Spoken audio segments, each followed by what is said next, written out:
Assalamu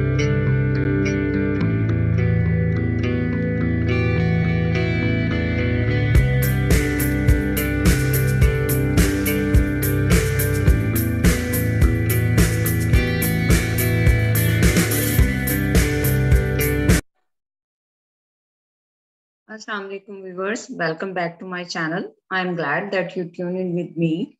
And as you know, आजकल हम exam preparation की सीरीज कर रहे हैं. सो उसमें सेमेस्टर 1 भी है जिसमें आपकी कंपलसरी इंग्लिश 1 है जो कि है 14-23 और जो आपका सेमेस्टर 2 है BA BS उसका इलामा इकबाल ओपन यूनिवर्सिटी के सेकंड सेमेस्टर की बुक जो है जो कंपलसरी इंग्लिश 2 है उसका कोड है 14-24.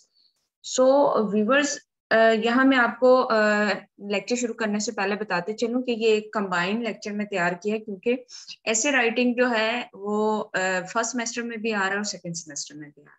So this video is equally important for 14-23 and 14-24. तो दोनों जो हैं व्यूवर्स वो इसे देख सकते हैं और ये इस तरह का एक ऐसे लाजमी आता होता है, राइट.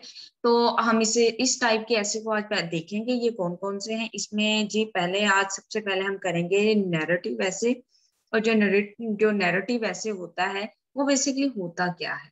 ये 20 मार्क्स का आपका क्वेश्चन होता है जो आपके फर्स्ट सेमेस्टर में भी आता है और जो सेकंड सेमेस्टर वाले स्टूडेंट्स हैं उनको भी ये तैयार करना होता है. सो बगैर किसी उसके हम चलते हैं सीधे अपने टॉपिक की तरफ. सो हम देखेंगे कि व्हाट इज अ नैरेटिव ऐसे. नैरेटिव ऐसे होता क्या है. कहते हैं अ नैरेटिव ऐसे is just like a tales a story. एक स्टोरी बतानी है आपने, ठीक है. यानी कि एक ऐसा ऐसे लिखना है जिसमें आप कोई ना कोई स्टोरी या अपना पर्सनल एक्सपीरियंस जो आपके साथ हुआ है आपने उसे यहाँ पे डिफाइन करना है, डिस्क्राइब करना है, पोर्ट्रेट करना है. वो कहते हैं जी even though the narrative essay has the same basic form as most other academic essay. कहते हैं ये वैसे ही एक टाइप है जैसे कि बाकी एकेडमिक ऐसे होते हैं. It always the writer to be more creative. इसमें राइटर को ज्यादा क्रिएटिव होना पड़ता है than academic essay usually do. जबकि दूसरे जिस तरह के एकेडमिक ऐसे होते हैं वो हो रहे तो उसकी निस्बत यहाँ पर राइटर को जरा अपनी क्रिएटिविटी ज्यादा शो करनी पड़ती है, राइट. सो नेक्स्ट हम देखते हैं. वो कह रहे हैं जी सेवरल पॉइंट्स, बहुत ज्यादा सेवरल इंपॉर्टेंट पॉइंट, बहुत से इंपॉर्टेंट एलिमेंट जो हैं वो मेकअप अ स्टोरी, वो एक स्टोरी को बनाते हैं, ठीक है. बहुत सारे पॉइंट्स हैं जो मिलकर इस जो है नैरेटिव ऐसे है उसको बनाते हैं, ठीक है. नैरेटिव ऐसे में फर्स्ट में आपने लिखनी सेटिंग, देन आप कहेंगे थीम एंड देन मॉड. अब सेटिंग क्या है. सेटिंग वो जगह होती है the location where the action is a story where the action in a story happens. वो जगह, वो लोकेशन जहां पर स्टोरी वकूफ पजीर होती है वो उसकी सेटिंग कहलाती है, ठीक है. थीम क्या है. The basic idea. आप बेसिक आइडिया का देना चाह रहे हैं स्टोरी में क्या है. आपकी सक्सेस पे बेस करती है, फेलियर पे है, गुड इंसिडेंस था यानी कि गुड एक्सपीरियंस था, बैड एक्सपीरियंस था, सस्पिशियस था. मतलब what is the basic idea behind that narrative ऐसे वो आपने देखना है, ठीक है. Very often the theme will deal with a topic that is common in life और ह्यूमन नेचर. अच्छा, फिर वो कह रहे हैं कि बहुत एक जो है ना कॉमन आपने वो लेना है, ठीक है. आपका लाइफ का एक्सपीरियंस होना चाहिए या वो ह्यूमन नेचर में आम तौर पे होता हो, वो खूब पजीर होता. सच एज वो कह रहे एज ग्रीड, जैसे कि लालच है, एनवी है, लव है, इंडिपेंडेंस है एंड सो ऑन. इस तरह के कोई भी जो एक आपका वो हो सकता है ना टॉपिक, उससे रिलेटेड वो इंसिडेंट्स होना चाहिए. अब वो कह रहे हैं मोड क्या होना चाहिए. द फीलिंग और एटमोसफियर. मोड क्या. फीलिंग्स और atmosphere that the writer creates for the story. जो राइटर जो है वो क्रिएट करता है वो स्टोरी टेलिंग के लिए जो आपने नैरेटिव ऐसे में बयान करनी है. इट कुड बी हैप्पी, यानी कि वो जो मोड है वो क्या हैप्पी भी हो सकता है, होपफुल उम्मीद अफजा भी हो सकता है, सस्पेंसफुल हो सकता है और स्केरी हो. सस्पेंस होता है थोड़ा मतजस्सस हो रखना, ठीक है, अपने लिसनर्स को या अपने रीडर्स को, और स्केरी थोड़ा खौफजदा. तो मैंने कहा ना कि किस टाइप का आप इवेंट जो है वो डिफाइन कर रहे हैं वो बेसिकली होना चाहिए. कहते हैं both the setting and descriptive vocabulary create the mode in the nature. बहुत दोनों जो है डिस्क्रिप्टिव वोकेबलरी और जो उसकी सेटिंग है, मतलब किस जगह हो रहा है, मतलब आप कहें कोई कुछ अगर आप जंगल में आप कर रहे हैं या किसी हॉरर जगह पे कर रहे हैं, तो वो सारा कुछ और वोकेबलरी जो आप वहां प्रोवाइड करेंगे वो मिलकर जो है वो मोड को क्रिएट करेगी। ठीक है जी। नेक्स्ट देखते हैं जी, नैरेटिव ऐसे में वो क्या कह रहे हैं, वो कह रहे हैं कि इसके जो 4 पॉइंट पे हमें चाहिए क्या है, करेक्टर्स, और 5th पॉइंट पे प्लॉट।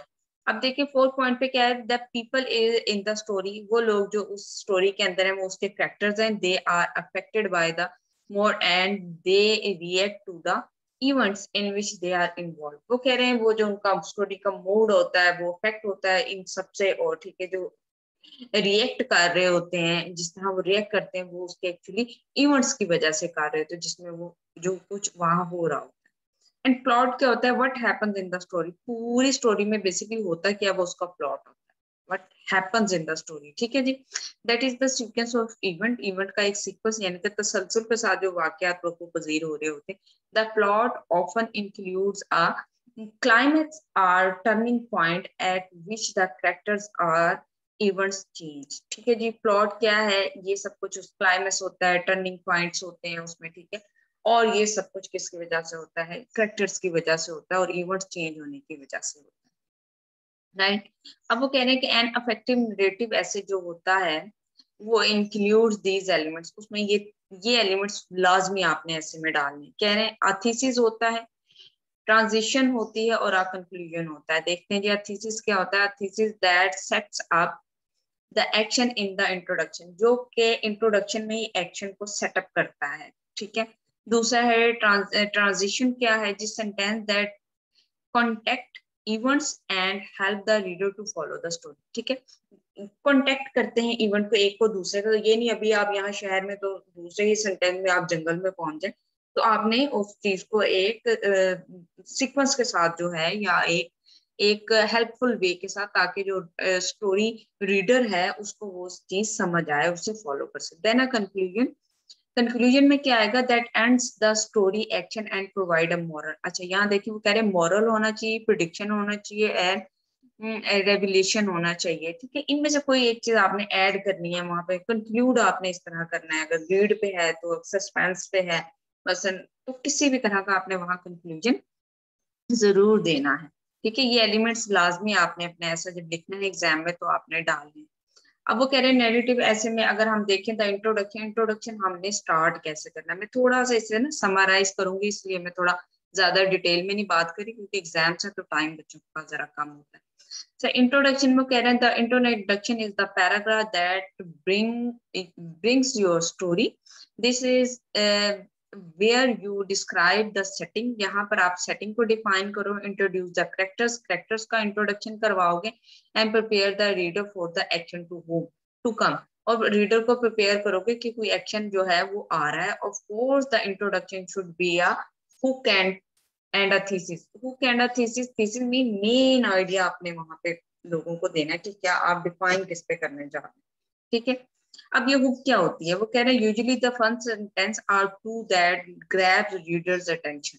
ठीक है, रीडर के अटेंशन को ग्रैब करते हैं। मैं यही आपको एग्जांपल देती हूँ, जैसे मैंने ये आज की वीडियो स्टार्ट की तो मैंने वहां पे बताया है कि नैरेटिव ऐसे फर्स्ट सेमेस्टर में भी आता है और सेकंड सेमेस्टर में भी आता है, तो आप दोनों व्यूवर्स को जो है इसको देखना है, इस पे करना है। तो मैंने दोनों जो स्टूडेंट्स हैं दोनों सेमेस्टर्स के फर्स्ट एंड सेकंड, उनके अटेंशन को ग्रैब किया। सो इसी तरह आपने जो जो आपकी स्पेसिफिक है आपने उसके अटेंशन को ग्रैब करना है रीडर्स की। Hook are specifically important in narrative essays because they help set the stage.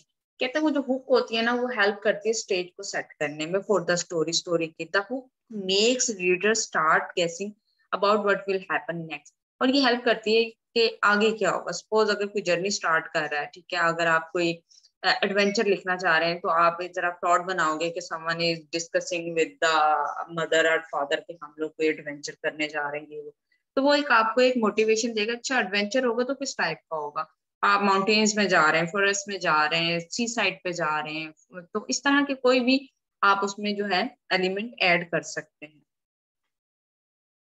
Narrative ऐसे जो है उसमें वो कह रहे हैं, एक एग्जांपल यहाँ दे रहे हैं कि कहता है I had never been more anxious in my life. So देखिए कितना ये माइंड कैचिंग सेंटेंस है। वो कह रहा है आई हैड नेवर बीन, मैं नहीं हुआ था मोर एंशियस, बहुत ज्यादा एंशियस है मुतजस्सिस होना in my life. I had just spend the last 3 endless hour, मैंने आखिरी जो 3 घंटे थे वो trying to get to the airport, मैंने कोशिश की एयरपोर्ट तक की, so that I could travel home, ताकि मैं घर पहुंच सकूं। सो देखिए उस इस तरह एक अच्छे अंदाज में उन्होंने जो है वो स्टार्ट किया है कि हम यहीं से हो गए कि क्यों ऐसा क्यों था। ठीक है, हम जानने चाह रहे हैं रीजन को। वो कह रहे हैं it makes the reader ask, ये चीजें जो है ये एक है रीडर को पूछने पर मजबूर करती हैं। हु इज द नरेटर, कौन नरेटर है, ठीक है, लिख कौन रहा है, and why is he or she anxious, और वो क्यों एंशियस। देखिए यहाँ एक सस्पेंस क्रिएट किया है उसने इस एक वर्ड से। अब उसने आई का यूज किया फर्स्ट पर्सन, वो नहीं जानता कि वो ही है शी है कौन है, और वो क्या कर रही है या क्या कर रहा है, और वो क्यों इतना ज्यादा एंशियस है। And where is the airport, airport का है दूसरा सस्पेंस ये क्रिएट हुआ है। And what made the trip to the airport seem endless, और ऐसी क्या चीज है जिसने एयरपोर्ट को सीम एंडलेस जो है वो एंडलेस पॉइंट जो बना दिए। Why is this person going home, ये शख्स घर क्यों जा रहा है। सो एक सस्पेंस है उन्होंने एक रीडर के लिए क्रिएट किया है, ताकि वो इसके इसके साथ टैग रहे स्टोरी के साथ, और वो इसे दिलचस्पी के साथ पढ़े। अब वो कहते हैं जी जो नैरेटिव ऐसे है उसमें जो थीसिस होना चाहिए, द थीसिस है, वो कह रहे हैं usually the thesis states the main idea of the essay and tells what the organization of the information will be। अब वो कह रहे हैं कि मेन आइडिया क्या है, ऐसे जो बता रहा है उसमें ऑर्गेनाइजेशन क्या है, इंफॉर्मेशन क्या दी जाती है। ठीक है, however in the narrative ऐसे the thesis introduce the action, action को इंट्रोड्यूस करता है thesis that begins in the first paragraph, और ये कहाँ है फर्स्ट पैराग्राफ में ही स्टार्ट हो जाता है। एग्जाम्पल दे रहे हैं, वो कह रहे हैं now as I watch the bus driver set my luggage on the airport sidewalk, I realise that my frustration had only just begun, कि और मैंने रियलाइज किया मतलब वो जो उसका लगेज था वो एक रोड पे एयरपोर्ट पे साइड वॉक पे रख रहा था। ठीक है, ड्राइवर जो था, और वो क्या हुआ कि उसने ये समझ लिया कि उसकी जो फ्रस्ट्रेशन है वो यहीं से स्टार्ट होगी। Because his pride wouldn't allow him to apologise, because उसमें एक अपना एक जो प्राइड था वो उसे माफी कहने को नहीं दिल कर रहा था। Keen now had to fight the bully and he was pretty sure that he wouldn't win, और उसे पता चल गया था क्या वो जीतेगा नहीं। The example sentences don't tell the reader what happened, वो रीडर को नहीं बता रहा कि बेसिकली हुआ क्या है जिसकी वजह से वो सारा कुछ ये लिख रहा है। Then only introduce the action that will follow, the paragraph in the body will dwell the story। अच्छा, स्टोरी कहाँ जाके, ये सारा इंट्रोडक्शन है। ठीक है, थीसिस वो एक सस्पेंस क्रिएट कर रहा है, अटेंशन ग्रैब कर रहा है रीडर की। फिर उसके बाद मेन स्टोरी कहाँ है, उसकी जो बॉडी होती है उसमें जाके होती है, मतलब मेन बेसिक मिडल पार्ट में। द बॉडी क्या है जी, वो कहते हैं the body of our narrative essays contain most of the plot, ज्यादातर प्लॉट जो है बॉडी में होता है। द सपोर्टिंग इंफॉर्मेशन, जो कि सपोर्टिंग इंफॉर्मेशन होती है, the action in the plot can be organise in many different ways, और जो प्लॉट के जो ऑर्गेनाइजेशन है उसमें जो एक्शंस हैं वो कई तरीकों से जो है वो दिया जा सकता है। Chronicle or time order, chronicle वही ये, इस पर मेरा एक लेक्चर भी मौजूद है कि टाइम ऑर्डर के हिसाब से, मतलब अगर एक इवेंट 2010 में हुआ है तो आपने उसको 2010 के अकॉर्डिंग लिखना है, और फिर उसके बाद जो नेक्स्ट आएगा वो 2012 का आएगा, फिर 15 का, इस तरह क्रोनोलॉजिकल लिखना है। कहते हैं time order is this method each paragraph has more information about the story as it produced in time. बिल्कुल आपने वैसे लिखनी जैसे जैसे वो स्टोरी, ऐसे नहीं हुआ कि पहले आपने किसी की डेथ कर दी है फिर उसके बाद जो है आप उसके किसी और इवेंट पे आ गए, और इस तरह आपने इस तरह नहीं करना, एक स्टोरी को स्टोरी की तरह स्टेप बाय स्टेप लेना है। कह रहे हैं this first paragraph usually describe the first event, first event को डिस्क्राइब करना है आपने पहले, then the second paragraph describe the second event and so on. पहला पहले को, दूसरा दूसरे को, तीसरा तीसरे को, आप इस तरह सीक्वेंस के साथ यानी कि आप लेके चलेंगे बॉडी। ट्रांजिशनल सेंटेंसेस कौन से होते हैं, यहाँ एग्जांपल्स भी दिए हुए हैं साथ आपको। कहते हैं in chronological organisation each paragraph ends with a transitional sentences, वो ट्रांजिशनल सेंटेंस पे खत्म होता है हर पैराग्राफ जो है। Transitional sentences have two purpose, इसके दो मकसद होते हैं। कौन कौन से हैं जी? वो कह रहे हैं to signal the end of action in a one paragraph. Signal देने उन्हें होता है कि आपने पैराग्राफ एंड हो रहा है, टू प्रोवाइड अ लिंक, और लिंक प्रोवाइड करना to the action of the next paragraph, और नेक्स्ट पैराग्राफ में जो हो रहा होता है उसके एक्शन को आपने लिंक क्रिएट करना, right. These sentences are vital because they give your story a unity and allow the reader to follow the action easily. So ये क्या करते हैं, ये रीडर को हेल्पफुल होते हैं कि वो स्टोरी को समझ सके और उसे जो है जो इजीली लेके आगे चल सके। ठीक है जी।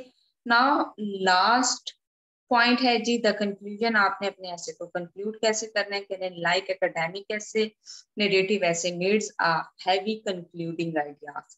ठीक है जी, हैवी हैव इंक्लूडिंग आइडियाज, इसके इंक्लूडिंग आइडियाज होने चाहिए इन द कंक्लूडिंग, सॉरी ये कंक्लूडिंग है, to have the concluding ideas, right. in the concluding paragraph you finish describing the action in the essay। आप डिस्क्राइब करेंगे ऐसे को, ठीक है, कि एक्शन हुआ कैसे है। The final sentence can have two function. जो लास्ट सेंटेंस होगा उसके टू फंक्शंस होंगे, दो फंक्शन होंगे। क्या होंगे? It can drive the moral for the story, moral को निकालेगा, या tell the reader what the character learn from the experience, या वो बताएगा एक्सपीरियंस करेक्टर का कि उसने इस सारी स्टोरी से क्या सीखा है। सेकंड जो फंक्शन है वो क्या है? It can make a prediction or a revelation. Prediction या रेलिवेशन करेगा,